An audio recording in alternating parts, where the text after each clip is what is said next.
Bonjour à tous et à toutes, soyez les bienvenus à la prière du matin. Avec une grande joie, nous commençons notre journée. Nous supplions la bonté de Dieu sur nous. Au nom du Père, du Fils et du Saint-Esprit. Amen. Je vous salue Marie, pleine de grâce, le Seigneur est avec vous. Vous êtes bénie entre toutes les femmes. Jésus, le fruit de vos entrailles, est béni. Sainte Marie, Mère de Dieu, priez pour nous pauvres pécheurs, maintenant et à l'heure de notre mort. Amen. Notre-Dame du Mont Carmel, priez pour nous. Nous allons prendre l'évangile de Luc, chapitre 19, versets 41 au 44. En ce temps-là, lorsque Jésus fut près de Jérusalem, voyant la ville, il pleura sur elle en disant : « Ah, si toi aussi tu avais reconnu en ce jour ce qui donne la paix. Mais maintenant cela est resté caché à tes yeux. Oui, viendront pour toi des jours où tes ennemis construiront des ouvrages de siège contre toi. T'encercleront et te presseront de tous côtés. Ils t'anéantiront, toi et tes enfants qui sont chez toi. Ils ne laisseront pas chez toi pierre sur pierre, parce que tu n'as pas reconnu le moment où Dieu te visitait. Acclamons la parole de Dieu. Chers frères et sœurs, c'est Jésus qui prie et qui pleure sur Jérusalem, sur l'avenir de Jérusalem. Et nous voyons ici cette perte, chers amis, c'est en fait le signe visible, je dirais extérieur, d'une perte de foi, d'une perte de repère intérieur. Comment le Seigneur, lui, il agit de façon vraiment pédagogique.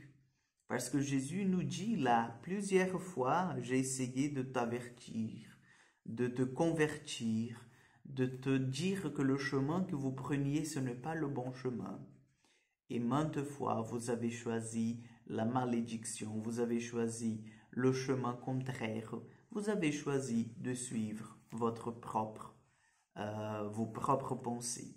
Et maintenant, Jérusalem, ce qu'il t'arrive, c'est tout à fait, non pas un châtiment en soi, mais ce sont les conséquences de tes choix. Et c'est intéressant parce que, chers frères et sœurs, nous voyons que le peuple d'Israël, lorsqu'ils font de mauvais choix, ils ont des conséquences sur eux. Nous avons les deux exils dans l'Ancien Testament, des périodes difficiles, des périodes vraiment d'épreuve, parce que le peuple à l'exil n'avait pas le temple, ils ne pouvaient pas pratiquer leur religion comme il fallait, n'est-ce pas? Donc, c'était des moments compliqués pour eux. Et nous voyons que lorsque le peuple d'Israël se donne aux idoles et refuse d'accepter, d'entendre le Dieu d'Israël, nous voyons qu'ils sont en fait délaissés à leur propre sort et ils suivent leur propre vue. Et là, chers frères et sœurs, bien sûr, la grâce de Dieu ne les assiste plus puisque le Seigneur, il ne force pas le choix de son peuple, la liberté de son peuple. Donc, ils ont des conséquences. Cela nous invite à réfléchir sur notre vie à nous. Nous aussi, chers amis, lorsque nous choisissons le péché, lorsque nous choisissons le chemin contraire à celui du Seigneur, nous avons des conséquences. Nous avons des conséquences parce que Dieu nous dit dans sa parole que le salaire du péché, c'est la mort. Et lorsque nous voyons que notre vie n'avance pas, que nous sommes malheureux, que nous ne sommes pas en fait bien dans notre peau, c'est justement là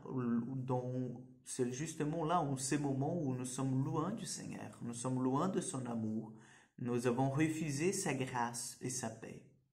Donc demandons au Seigneur qu'il tourne notre regard vers lui, demandons au Seigneur qu'il tourne nos cœurs vers son cœur, pour que nous puissions goûter de cette bonté du Seigneur, de ce salut que Jésus nous apporte. Amen. Le Seigneur soit avec vous, que Dieu Tout-Puissant vous bénisse et vous garde, le Père, le Fils et le Saint-Esprit. Amen. Que Dieu vous accompagne et à demain pour encore une prière du matin.